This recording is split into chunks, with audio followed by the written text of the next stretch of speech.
নমস্কার, আমার বাংলা সংবাদে আমি উত্তম কুমার আপনাদের স্বাগত জানাচ্ছি। প্রথমেই দেখে নেব আজকের সংবাদ শিরোনাম। উৎসাহে উদযাপিত ছট পূজা, বরাক সহ শাখা নদীগুলোতে সূর্যের উপাসনার ব্রতধারীর।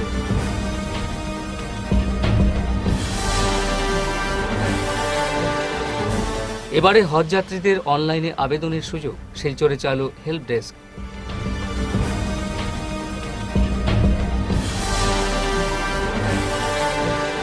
বিজেপি সংখ্যালঘু মোর্চার কর্মী সভা, 21-এর ভোটে ঝাঁপানোর ডাক।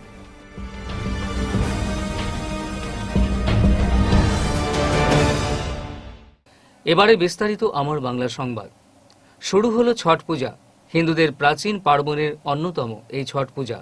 সূর্যের উপাসনার এই লৌকিক উৎসব পূর্ব ভারতের বিহার, ঝাড়খণ্ড, উত্তরপ্রদেশের গণ্ডি ছাড়িয়ে আজ বিশ্বজুড়ে পালিত হচ্ছে। সূর্যদেব এবং তার স্ত্রী উষার প্রতি সমর্পিত এই উৎসব। শুক্রবার কাছাড় জেলায়ও ছট পূজা আয়োজনে ব্যস্ত থাকতে দেখা যায় ভক্তবৃন্দদের। এদিন শিলচর অন্নপূর্ণা ঘাট, সদরঘাট, জানিগঞ্জ সহ বিভিন্ন ঘাটে পড়ন্ত বিকেলে সূর্যদেবীর উপাসনায় জড়ো হন ব্রতধারীরা। একই চিত্র দেখা গেল কাছাড় জেলার বিভিন্ন স্থানে। ব্রতীরা এসে জড়ো হন নদীর পাড়ে। শেষ বিকেলে সূর্যের উদ্দেশ্যে নিবেদন করেন অর্ঘ্য।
ধলাই সমষ্টির বিভিন্ন প্রান্তে শুক্রবার ছট মহোৎসবে অংশগ্রহণ করলেন রাজ্যের বন ও পরিবেশ, আবগারি ও মিন মন্ত্রী পরিমল শুক্লবৈদ্য। সমগ্র ধলাইবাসীকে ছট পূজার আন্তরিক অভিনন্দন ও শুভেচ্ছা জানান তিনি। এদিন মন্ত্রী পরিমল শুক্লবৈদ্য ধলাই জিপির ধলাই বস্তির ছট পূজা ঘাট ও ধলাই বস্তিতে একটি সিসি ব্লকের রাস্তার শিলান্যাস করেন। এতে উপস্থিত ছিলেন ধলাই মধ্য জেলা পরিষদ সদস্য শশাঙ্ক চন্দ্র পাল, ধলাই গাঁও পঞ্চায়েত সভাপতি ভূষণ পাল, বিজেপি নরসিংপুর মণ্ডলের সাধারণ সম্পাদক কমলেশ দাস প্রমুখ। ধলাই অঞ্চলের বিভিন্ন প্রান্তে, বিশেষত যেখানে বাগান অঞ্চল, যেখানে আমাদের আদিবাসী অঞ্চল, এই অঞ্চলগুলোতে ছট মাইয়ার পূজা হয়ে থাকে। আর এই পূজায় সূর্যের উপাসনা এবং গঙ্গার উপাসনা হয়ে থাকে।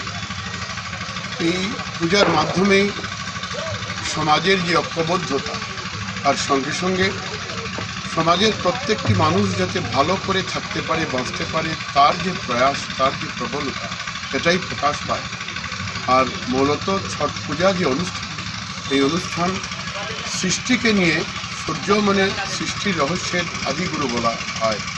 যে সূর্য না থাকলে পৃথিবী নেই, আর সূর্য আছেন বলেই মা গঙ্গা আছেন, জলও আমরা পাই। সব কিছু মিলিয়ে এই সৃষ্টিকে সামনে রেখে ছট পূজার অনুষ্ঠান অনুষ্ঠিত হয়। আর এখানে ভ্রাতৃত্বের বন্ধন, এখানে মাতৃত্বের বন্ধন। যেখানেই আপনারা যাবেন ছট পূজা অনুষ্ঠানে দেখবেন যে মায়েরা একসঙ্গে আসেন। আর সঙ্গে সঙ্গে আমার যে ভাইয়েরা আছে, আমার যে বন্ধুরা আছে, সবাই মিলে মায়েরা কিভাবে জলের মধ্যে দাঁড়িয়ে সমস্ত দিন উপবাস থেকে উপাসনা করেন, এটা আগামীকাল পর্যন্ত চলবে। খুব ভোরবেলা, এটা উদয় এবং অস্ত তারই পূজা হয়ে থাকে। তো ভোরবেলা এখানে অসংখ্য মানুষের ভিড়। কাছাড়ের হজ যাত্রীদের অনলাইন আবেদনের জন্য হেল্প ডেস্ক চালু করেছে জেলা প্রশাসন। শুক্রবার জেলা হজ ভবনে আনুষ্ঠানিকভাবে উদ্বোধন করা হয়েছে ওই হেল্প ডেস্কের। কাছাড় জেলা হজ কমিটি এই কর্মসূচির আয়োজন করে। বিধানসভার উপাধ্যক্ষ আমিনুল হক লস্কর এবং জেলা শাসক কীর্তি জল্লি আনুষ্ঠানিকভাবে এই হেল্প ডেস্কটি উদ্বোধন করেন। এই হেল্প ডেস্ক বন্ধের দিনগুলো ব্যতীত সপ্তাহের প্রতিদিন সকাল 10টা থেকে বিকেল 4টে পর্যন্ত তাদের সেবা প্রদান করবে। সভার শুরুতে অতিরিক্ত জেলা শাসক তথা জেলা হজ কমিটির সচিব সৈয়দা খালেদা সুলতানা উদ্দেশ্য ব্যাখ্যা করেন। সভাপতির বক্তব্যে আসাম বিধানসভার উপাধ্যক্ষ আমিনুল হক লস্কর বলেন, অনলাইন আবেদনের জন্য এই হেল্প ডেস্ক হজ যাত্রীদের সুবিধা প্রদান করবে। কারণ কাছাড় জেলায় হজ যাত্রীদের সংখ্যা বরাক উপত্যকার অন্যান্য জেলার তুলনায় সর্বাধিক। মাইনরিটি বিভাগের মন্ত্রী রঞ্জিত দত্ত এমএসডিপি তহবিলের অধীনে 5 কোটি টাকা অনুমোদন করেছেন, যা শিলচরের মধুরবন্দ এলাকায় নতুন হজ ভবন নির্মাণের জন্য ব্যয় হবে এবং ইতিমধ্যে 5 বিঘা জমি কাছাড় জেলা প্রশাসন জেলা হজ কমিটির ভবন নির্মাণের জন্য বরাদ্দ করেছে বলে জানান। জেলা শাসক তথা জেলা হজ কমিটির চেয়ারপারসন কীর্তি জল্লি বলেন, তিনি এখানে যোগদানের পরে জেলা হজ কমিটির চেয়ারপারসন হিসেবে এটিই তার প্রথম বৈঠক। তবে হেল্প ডেস্ক হজ যাত্রীদের কাজে এক বিশেষ সহায়ক হবে এবং তীর্থযাত্রীদের সুবিধার্থে এটি চালু করা হয়েছে। इस साल कोविड के लिए मुझे पता है कि जितना ट्रैवल होना था नहीं हो पाया। आई थिंक फरवरी या मार्च लास्ट रिटर्न आ गए थे, उसके बाद मुश्किल हो गया था। Hopefully next year Covid protocol मानते हुए तब तक जो भी गवर्नमेंट या वहाँ से इंस्ट्रक्शंस आएंगे कैसे ट्रैवल करना है, उस सब में हमको फैसिलिटेट करना होगा। इंस्ट्रक्शंस वहाँ से देते हैं तो यहाँ लोगों को समझाने में और उनको हेल्प करने में, वहाँ तक पहुँचने में इस बार वो प्रिपरेशन भी हमको करनी होगी। इसी तहत ये एक स्टेप जो है हमारी ऑनलाइन फैसिलिटेशन के लिए एंड जो एप्लीकेशन का जो नॉमिनल फ़ी है जो काफ़ी लोग नहीं पे कर पाते हैं उनके लिए भी थोड़ा हेल्प करने के लिए this is a very good step. And ये एक एसेट रहेगा, ऐसा नहीं है कि मशीन आज चलेगा कल से नहीं चलेगा। ये ऑफिस के लिए भी एक एसेट रहेगा, आगे आते हुए दिनों में और भी फॉर्मल वर्क्स ले सकते हैं, तो ये बहुत ही अच्छा न्यूज़ है हम सभी के लिए। एंड অনুষ্ঠানে জেলা হজ কমিটির যুগ্ম সচিব তৈমুর রাজা চৌধুরী উপাধ্যক্ষের ভূমিকার ভূয়সী প্রশংসা করেন। সমস্ত হজের কাজগুলা এই হজ অফিস থেকে করতে হয়, কিন্তু এটা এত সীমিত, এখানে এই জায়গার মধ্যে আমরা কাজ করতে বিরাট অসুবিধা হয়। সামনে একটা শেড আছে, ওই জায়গা ডেকের জায়গা আছে, ওটা যদি আমরা শেড করতে পারি কমসে কম হাজিরা এখানে আসে খাড়া হতে পারে। ওয়েটিং শেড আজকে এক সময় 100-150 হাজিরা আসেন, এখানে ফর্ম ফিল আপ করতে আসেন, যোগাযোগ করতে আসেন, কিন্তু এই লিমিটেড জায়গার মধ্যে আমরা জায়গা দিতে পারিনি। আর খোলা জায়গার মধ্যে বয়স্ক হাজিদেরকে খাড়া করানো একটা অসুবিধা হয়। যদি আমরা এখানে একটা শেড নির্মাণ করতে পারি, আমরা জেলা উপায়ুক্ত মহোদয় যদি আমাকে সাহায্য করেন, আর তাহলে ওই প্রবলেম। বিজেপি সংখ্যালঘু মোর্চার এক কর্মী সভা শুক্রবার দলীয় কার্যালয়ে অনুষ্ঠিত হয়। বিভিন্ন এলাকার মণ্ডল সভাপতিদের নিয়ে সভায় 21-এর নির্বাচন নিয়ে আলোচনা করা হয়েছে। সভায় রাজ্য স্তরের অতিথিদের মধ্যে উপস্থিত ছিলেন টি রাজীব আহমেদ, মুস্তাক উদ্দিন আহমেদ, গুলজার হোসেন, নজরুল ইসলাম লস্কর প্রমুখ। আমার স্টেট থেকে আমার state vice president, general secretary দুইজন সংখ্যালঘু মধ্যে আছে। আমরা কাছাড় জেলার এই Cachar district committee, Mondal committee এবং আরও অন্যান্য মিডিয়া সেল সব নিয়ে আমরা একটা পয়লা ফার্স্ট মিটিং করছি। এটা আমরা আগের থেকে আগামী দিন জেলা আমরা 6জন এমএলএ আমরা আসুন, আগামী দিন 7জন এমএলএ কীরকম হয়, 4জন তো আমরা ইনডাইরেক্টলি আইসি, কিন্তু ভোট দিয়ে কীরকম 7জন আয় এবং আমরা সংখ্যালঘু মানুষ আগের থেকে বেশি আরও বেশি লাগে। আমরা সংখ্যালঘু মানুষের কাছে আহ্বান জানাই, আপনার আইন সরকার বিজেপির হইব আগামী আমরা লগে থাকই, আর আমরা সরকার থেকেই পদ উপভোগ করি। আর যারা সরকার থেকে আসনি যান এই প্রকল্প দিল্লি এবং এই স্টেট থেকে এটা আমরা হিন্দু মানুষ যেরকম পাইছি, অন্য কাস্টে যেরকম পাইছি, আমরা মাইনরিটি পাই। তাহলে কি আমরা আগামী দিন সরকার হবো, আপনার সঙ্গে আপনারা আইন আমি আপনারা প্রতি আমি মেসেজ পাঠাই, আমরা সংখ্যালঘু মানুষ খুব বেশি আর শোনাই আমিনুল লস্করের প্রকল্প বেশি আমরা চাই আর কাছাড় ডিস্ট্রিক্ট সব এমএলএর সঙ্গে সব কনস্টিটিউয়েন্সি মানুষ বেশি আও আর আমরা আগামী এটা ফল। কোভিড পরিস্থিতির ভয়াবহতা দেখে কেন্দ্র সরকার বিভিন্ন রুটের যাত্রীবাহী ট্রেনগুলো চলাচল বন্ধ করে দিয়েছিলেন। যখন পরিস্থিতি স্বাভাবিক হতে শুরু করল, তখনই বিজেপির পক্ষ থেকে রেলের ঊর্ধ্বতন কর্তৃপক্ষের কাছে এই ট্রেনগুলো চালু করে দেবার আবেদন জানানো হয়েছিল। শুক্রবার শিলচর রেল স্টেশনের গেস্ট হাউসে উপস্থিত হন লামলিং ডিভিশনের ডিআরএম যোগেন্দ্র সিং লাকরা। এদিন বিজেপি কাছাড় জেলার উপসভাপতি দীপায়ন চক্রবর্তী তার সাথে দেখা করে সম্প্রতি আনলকডাউন পিরিয়ডে যাত্রীদের সুবিধার্থে অতি সত্বর যাতে শিলচর ধর্মনগর, শিলচর ভৈরবী, শিলচর আগরতলা, শিলচর গুয়াহাটি প্যাসেঞ্জার ট্রেন চালু করা হয় তার আবেদন জানান। পাশাপাশি তিনি শিলচরে রেল ডিভিশন করার অ্যাপিলও করেন। তার সাথে তিনি স্থানীয় বেকারত্ব দূর করা, রেলের জমি জবরদখল মুক্ত করা, Silchar Guwahati overnight passenger train চালু সহ রেল বিভাগের ঠিকাদারদের বকেয়া মিটিয়ে দেওয়ার দাবিও জানান। গতকাল আমরা দেখতে পেয়েছি, গতকাল রাত্রেবেলা এখানে রেলওয়ে ডিভিশনের ডিআরএম শিলচরে এসছেন, শিলচর স্টেশনে। তো আমরা ভারতীয় জনতা পার্টির পক্ষ থেকে ওনার সাথে দেখা করি ও আজকের দিনে কোভিড সিচুয়েশনে যে রেল লোকাল ট্রেনসগুলো চলছে না তার ব্যাপারে ওনার সাথে কথা বলি। আর উনি আমাদেরকে আশ্বাস দেন যে 2-1 দিনের ভেতরে লোকাল ট্রেনসগুলো যেগুলো ধর্মনগর যাচ্ছে বা করিমগঞ্জ যাচ্ছে এইগুলো ট্রেন চালু হবে। আর ইতিমধ্যে ডেমো ট্রেন করার জন্য আমরা রিকোয়েস্ট করেছিলাম। গত ডিসেম্বর মাসে আমরা এখানে মিটিং করেছিলাম ডিআরএমের সাথে। তখন বলা হয়েছিল যে এই 2020-তে সেটা চালু হবে, কিন্তু কোভিড সিচুয়েশনে যেটা হয়নি। তো উনি বলেছেন যে মার্চ-এপ্রিল পর্যন্ত সেটাকে উনি চিন্তা করছেন কিভাবে করা যায়। আর শিলচর থেকে দূরপাল্লার ট্রেন অনেকগুলো দেওয়া হয়েছে। আমরা স্পেশালি রিকোয়েস্ট রেখেছি বেঙ্গালোরের জন্য একটি ট্রেন দেওয়ার জন্য, উনি সে ব্যাপারে নজর দেবেন। আর ওভারনাইট গুয়াহাটি থেকে শিলচর থেকে গুয়াহাটি বা গুয়াহাটি থেকে শিলচর ওভারনাইট যাতে একটা এক্সপ্রেস দেওয়া যায় তার ব্যাপারেও আমরা ওনার সাথে কথা বলব। বিভিন্ন সমস্যা নিয়ে কি আজকের দিনে যে বিভিন্ন সমস্যা রয়েছে, কন্ট্রাক্টর পেমেন্ট হচ্ছে না, সেই পেমেন্টের ব্যাপারেও বলা হয়, বা লোকাল যারা আনএমপ্লয়েড প্রবলেম রয়েছে কীভাবে ওদেরকে রেলে এনগেজ করা যায় সে ব্যাপারে বলা হয়েছে এখানে। পরে সংবাদ মাধ্যমের সঙ্গে কথা বলতে গিয়ে ডিআরএম ও এরিয়া ম্যানেজার এস উমেশ বলেন যে আগামী 1 সপ্তাহের মধ্যে এই ট্রেনগুলো চালানোর জন্য রেলের পক্ষ থেকে সম্পূর্ণ চেষ্টা করা হবে এবং যেগুলো দাবি দেওয়া বিজেপির পক্ষে পেশ করা হয়েছে সেগুলো নিয়ে বিবেচনা করা হবে। दिसंबर से जैसे कुछ एडिशनल ट्रेन सी अपना फेस्टिवल स्पेशल चला रहे हैं, ऑगमेंट करते जा रहे हैं सर्विसेज धीरे धीरे।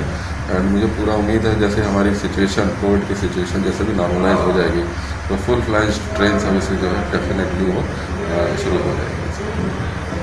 सर कुछ कॉन्ट्रैक्टर्स लोग थे तो उन लोग का एक रिक्वेस्ट था आपसे बात करने के लिए बी रूल के बारे में। মেঘালয়ে বাঙালি নির্যাতন, মিজোরামের পুলিশ ও এনজিওদের বাঙালি অধ্যুষিত আসামের বরাক উপত্যকার 3 কিলোমিটার জমি জবরদখল, মণিপুরে প্রবেশ করতে ইনার লাইন পারমিট, নাগরিকত্ব আইনের টালবাহানা, নাগরিক পঞ্জির নামে বাঙালিদের হয়রানি ইত্যাদির প্রতিবাদে শুক্রবার মাইল্ডেড অ্যান্ড মাইনরিটি ডেভেলপমেন্ট কাউন্সিল অর্থাৎ এমএমডিসির পক্ষ থেকে এমএমডিসির জাতীয় সভাপতি রত্না রাজবংশীর নেতৃত্বে কলকাতার প্রেস ক্লাবে একটি সংবাদ সম্মেলনের আয়োজন করা হয়। এতে বক্তা হিসেবে উপস্থিত ছিলেন Satyajit Bandyopadhyay, ex IG, Kalyan Banerjee, ex IG, Debkumar Mukherjee, senior ex DGP, Lalbazar সাধারণ পুরকায়স্থ সচিব আমরা বাঙালি, বকুলচন্দ্র রায় আমরা বাঙালি সংগঠন কেন্দ্রীয় সচিব, অশোক সরকার রাজ্য সাধারণ সম্পাদক শিবসেনা, বাদল দেবনাথ জাতীয় সমাজকর্মী, মৃত্যুঞ্জয় মল্লিক রাজ্য সভাপতি রিপাবলিকান পার্টি অফ ইন্ডিয়া এবং সাব্বির আলী মৌলিক সর্বভারতীয় যুব সভাপতি এমএমডিসি। ফেব্রুয়ারি মাসে মেঘালয়ের ইস্ট কাশ্মীর জেলার ইসামতি বলে একটা জায়গা আছে, সেই অঞ্চলটা বাংলাদেশের সিলেট জেলার লাগোয়া অঞ্চল। সেই অঞ্চলে অনেক বাঙালি বসবাস করে। সেখানে নাগরিকত্ব আইনের বিরুদ্ধে এবং আইএলটির দাবিতে, পার্লামেন্টের দাবিতে স্টুডেন্ট সিনিয়র জনতা স্টুডেন্ট সিনিয়র একটা মিটিং ডেকেছিল। সেই মিটিং করার অধিকার সবার আছে, ভারতবর্ষ গণতান্ত্রিক দেশ। মিটিং করে দাবি জানানো উচিত। সিএর পক্ষেও যেমন এখানে পশ্চিমবঙ্গে মিটিং হয়েছে, শিলচরে মিটিং হয়েছে, সিএর বিপক্ষে হয়েছে। এখানে তো সংঘাতের কিছু নেই, কিন্তু মিটিং থেকে বেরিয়ে দেখা গেল ইসামতিতে বাঙালিদের উপর ওরা আক্রমণ শুরু করলো। দোকানপাট ভাঙতে শুরু করলো, বাঙালিদের যাকে পায় রাস্তায় মারধর করতে শুরু করলো। আত্মরক্ষার্থে সেখানে বাঙালিরা সংঘর্ষে লিপ্ত হয়েছিল। উই ওয়ান্ট জাস্টিস, ধর্ষণকারীদের ফাঁসি চায়, এমন স্লোগানে ৬ নম্বর জাতীয় সড়কে আকাশ পাতাল মুখরিত করে তোলেন উমরপুরের মহিলা জাগরণ সমিতির কর্মকর্তারা। উল্লেখ্য, কিছুদিন পূর্বে পার্শ্ববর্তী রাজ্য ত্রিপুরার 2 মেয়েকে নিলামবাজারে কোনো এক স্থানে ধর্ষণ করা হয়। এরই প্রতিবাদে বৃহস্পতিবার মাঠে নামলেন উমরপুর মহিলা জাগরণ সমিতির সভানেত্রী শাশ্বতী চক্রবর্তী, মৌসুমী দে, অর্চনা দে সহ আরও অনেকে। এদিন তাদের সাথে ছিলেন বিজেপি নেতা দীপক দেবও। পরে মহিলা জাগরণ সমিতির সভানেত্রী শাশ্বতী চক্রবর্তী ও বিজেপি নেতা দীপক দেব বলেন, নিলামবাজার যে ন্যাক্কারজনক ঘটনা ঘটেছে তার তীব্র ভাষায় নিন্দা জানান তারা। পাশাপাশি এই কাণ্ডের সাথে জড়িতদের অবিলম্বে ফাঁসির দাবিও জানান উমরপুর মহিলা জাগরণ সমিতির কর্মকর্তারা। ধর্ষণকারীদের শাস্তি যেন ফাঁসিই হয়, এ ধরনের একটা আইন পাশ করার জন্য সরকারের কাছে আবেদন করেন সমিতির কর্মকর্তারা। এটা করা হয়েছে, আমি স্পষ্ট বলতে পরিকল্পিতভাবে ড্রাইভার সহযোগে এই কাজ করেছে। আমরা দেখি যখন নারী নিরাপত্তা দেওয়ার জন্য বর্তমান প্রধানমন্ত্রী, বর্তমান সরকার বিভিন্ন রকম প্রচেষ্টা চালাচ্ছেন, সেই সময়ে যারা এই দেশের দুষ্কৃতিকারী তারা কিন্তু বসে নেই, তারা নীরবে নিশ্চিত তাদের কাজ চালিয়ে যাচ্ছে এবং তাকে প্রটেক্ট দেওয়ার চেষ্টা করছে এক শ্রেণীর লোক। আমরা তার তীব্র নিন্দা শুধু জানাই তাই নয়, আজকে ভারতীয় জনতা পার্টির সরকার থাকার সুবাদে জেলা প্রশাসনের কর্তারা সঠিক সময়ে পদক্ষেপ নিয়ে ছজনকে গ্রেপ্তার করেছে, পুলিশকে সাধুবাদ জানাই। ঘন ঘন বাইক চুরির ঘটনাকে কেন্দ্র করে আতঙ্কিত কালীগঞ্জ অঞ্চল। রাতের অন্ধকারের সুবাদে দৌলতপুর গ্রামের তাবজুল হোসেনের ঘর থেকে AS 10E0527, CB Hornet 160R ও কালো রঙের আরেকটি পালসার 220ES AS01 AV3227 দুটি বাইক চুরি করে পথের মধ্যে একটি বাইকে যান্ত্রিক সমস্যা দেখা দিলে গাড়িটি পূর্ত সড়কের উপর ফেলে দিয়ে পালসার বাইকটি নিয়ে পালিয়ে যেতে সক্ষম হয় নেশি কুটুম্বরা। এ মর্মে কালীগঞ্জ পুলিশ ফাঁড়িতে একটি এজাহার দায়ের করা হয়। পরে সংবাদ মাধ্যমের সাথে কথা বলতে গিয়ে আমসুর সভাপতি মঞ্জুর আহমেদ ও নজরুল হক চৌধুরী দুঃখ প্রকাশ করে বলেন, এইরকম চুরিটা হয় না, আমরা তো এইরকম কোনো জাত পেট্রোলিং দেখা যায় না। তো ডিস্ট্রিক্ট অ্যাডমিনিস্ট্রেশনের কাছে ওইটাই আমি আকর্ষণ করতে চাই যে এইরকম ডিস্ট্রিক্ট অ্যাডমিনিস্ট্রেশনের কাছে আমি অনুরোধ করি আর যেন এইরকম যদি একটা পেট্রোলিং যদি দেওয়া যায় ওয়াশ পোস্টের কাছ থাকি, তো এইভাবে চুরিটা হয় না। তাঁরা এদিন করিমগঞ্জ জেলা পুলিশ সুপারের দৃষ্টিও আকর্ষণ করেন। পুলিশ প্রশাসনের কাছে বিনম্র আবেদন রাখছি যাতে আমাদের অঞ্চলে অন্তত রাত্রিবেলা একবার হোক বা দুইবার হোক একটু পেট্রোলিং দেওয়া হয়। তখন চোরেরা হয়তো সজাগ থাকবে যে পুলিশ প্রশাসন আছে, কোন সময় গেলে পুলিশ কোথায় পাবো, একটু নিশ্চিন্তে আমরা ঘুমোতে পারবো। ওটাই প্রশাসনের কাছে বিনম্র অনুরোধ। ঢাকা বিশ্ববিদ্যালয়ের এক ছাত্রীকে ধর্ষণের দায়ে মজনু নামে এক ব্যক্তিকে যাবজ্জীবন কারাদণ্ডের আদেশ দেওয়া হয়েছে। মাত্র 13 দিনের কার্যদিবসে এই আলোচিত মামলার নিষ্পত্তি হয়। ঢাকার নারী ও শিশু নির্যাতন বিশেষ ট্রাইব্যুনালের বিচারক বৃহস্পতিবার এ রায় প্রদান করেন। পরে রাষ্ট্রপক্ষের আইনজীবী আফরোজা ফারহানা আহমেদ অরেঞ্জ বলেন, ঢাকা থেকে আমাদের এ খবর জানিয়েছেন রেদ্দি হক। এই আলোচিত মামলাটি আমরা মাত্র 13 কার্যদিবসে নিষ্পত্তি করতে পেরেছি। আমরা খুবই সন্তুষ্ট। বর্তমান বাংলাদেশে যে বিচার ব্যবস্থায় এই জাতীয় মামলাগুলো খুব স্বল্প সময়ের মধ্যে নিষ্পত্তি হচ্ছে, এটি ভালো উদ্যোগ এবং ভালো একটা ফলাফল বয়ে আনবে বলে আমি মনে করি। শেষ করার আগে বিশেষ খবর আরও একবার। উৎসাহে উদযাপিত ছট পূজা, বরাক সহ শাখা নদীগুলোতে সূর্যের উপাসনার ব্রতধারীদের।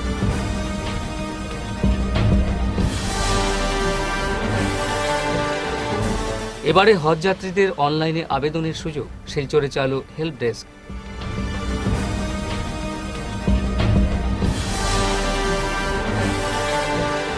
বিজেপি সংখ্যালঘু মোর্চার কর্মী সভা, 21-এর ভোটে ঝাঁপানোর ডাক।